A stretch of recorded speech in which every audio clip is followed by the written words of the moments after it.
Alright, hi everybody, welcome back to Hairy John's YouTube channel and Hairy John's Kitchen.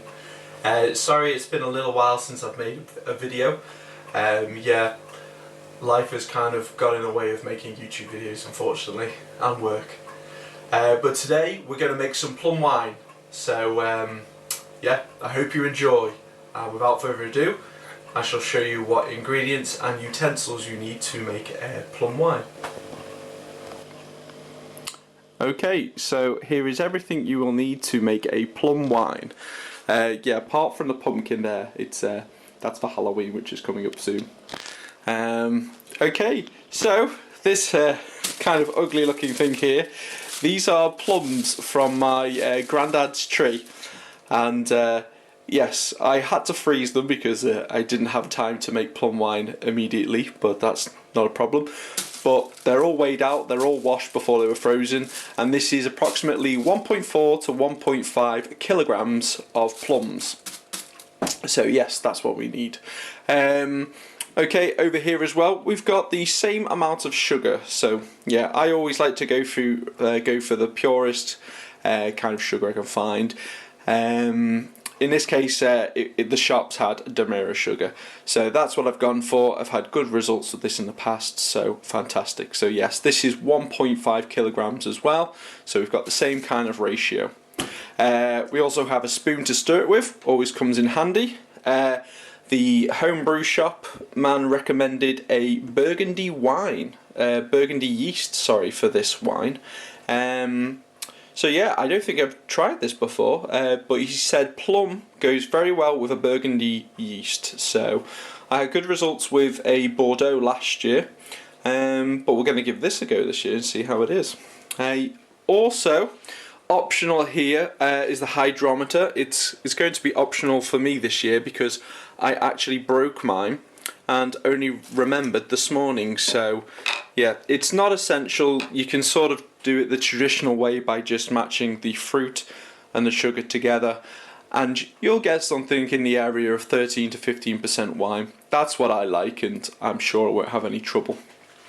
Also, try and clean and sterilize all your utensils. So my fermentation bucket has been sterilized, the spoon and so on and so forth have been sterilized as well. I also sterilized the beaker, but as I'm not going to be doing a specific gravity test, that's not needed for me this time anyway. Alright, so the next step is we're going to put the plums into our fermentation bucket, and then we're going to boil approximately, I'd say, 3.5 to 4 litres of water. And we want to bring it just over a gallon on the fermentation bucket. So I'll go ahead and dump the plums in here now, and we'll start boiling the kettle as well. Okay, so the frozen plums are now in the fermentation bucket. The water has boiled, so I'm going to attempt to add the boiling water whilst holding the camera. Don't try this at home. There we go.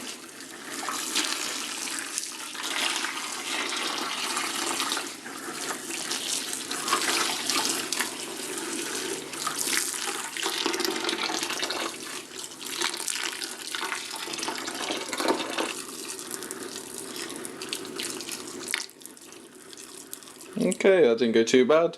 Alright, so clearly the plums haven't defrosted. That should happen in a moment anyway. And also we're nowhere near, we want to be above the 1 gallon mark. So I'm going to put the kettle on again, and we shall add some more water in a moment. Okay guys, so as you can see, I've topped this up. I'm pretty confident with that level now, so when the plums come out after a week, I'm pretty sure that'll be spot on about a gallon. So the next part we do, whilst the water is nice and hot, is we add the sugar, and we've got to give it a good stir with the spoon. And now, because the water's so hot, it will dilute really well, and this already smells really nice, but it's going to smell even better. So there goes the first batch. So yeah, this is about 1.5 kilograms of sugar now going in. Okay.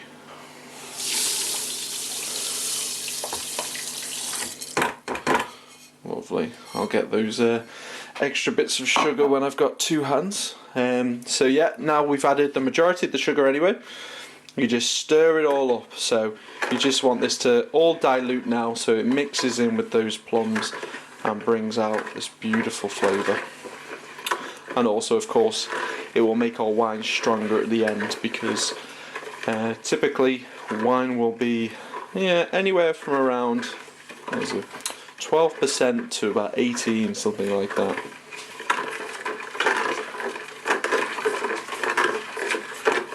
Excellent. Alright, so that's not too bad.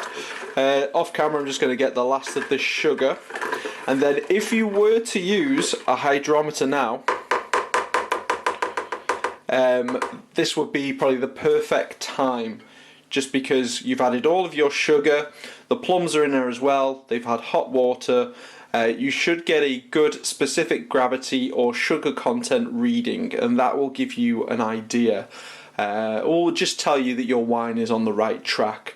You want to aim for, I think it's at least 1.07 or 1.1 reading on your specific gravity. Now I can't really show you much, but I have had hydrometers and they are very useful, but you do not need them, so don't worry. They just come in handy. Alright, so I'm going to add the rest of that sugar off camera, and then what we have to do now is we have to let this cool down to at least about 20 degrees C.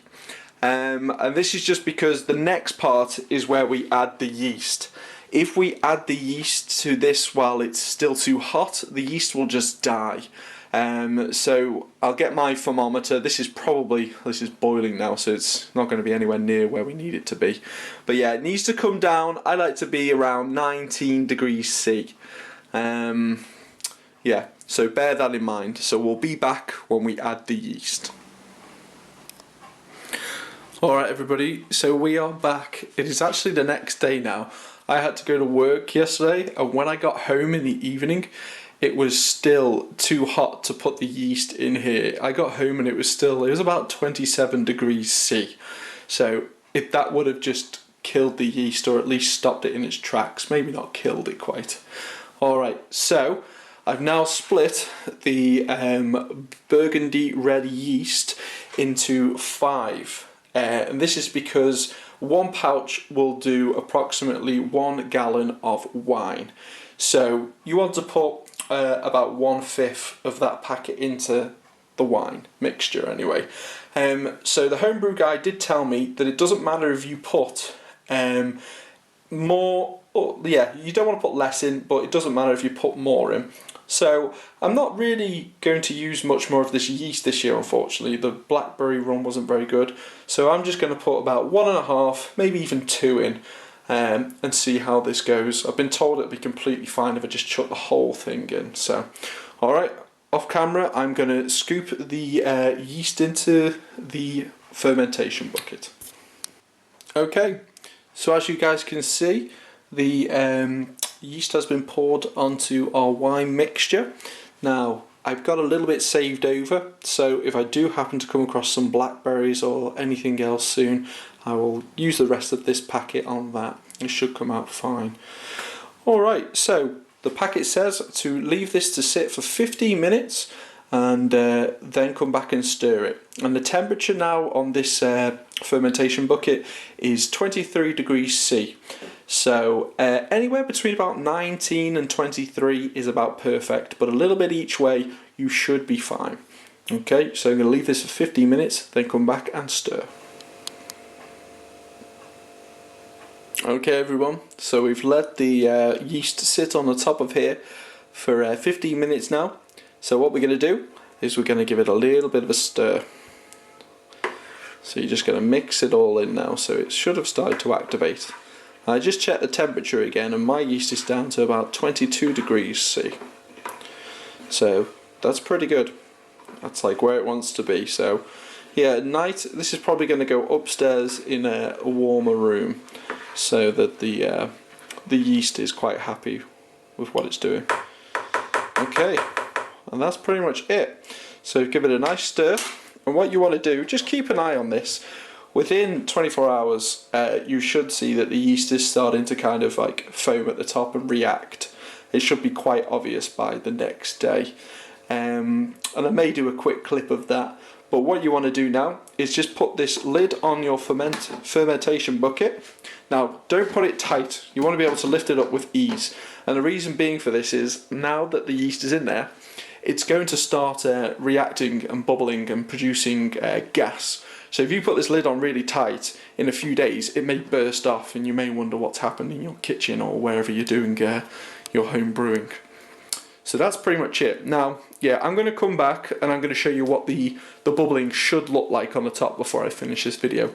So we'll just jump straight into the future again. Okay everybody, this is the next day, and as you can see, the yeast is fermenting anyway. It's easing up all those sugars and you can see a bit of a foam on the surface. So this is it now. So it's not quite been 24 hours, but I'll count it as one day. So this will run for another 6 days, and this part is known as primary fermentation.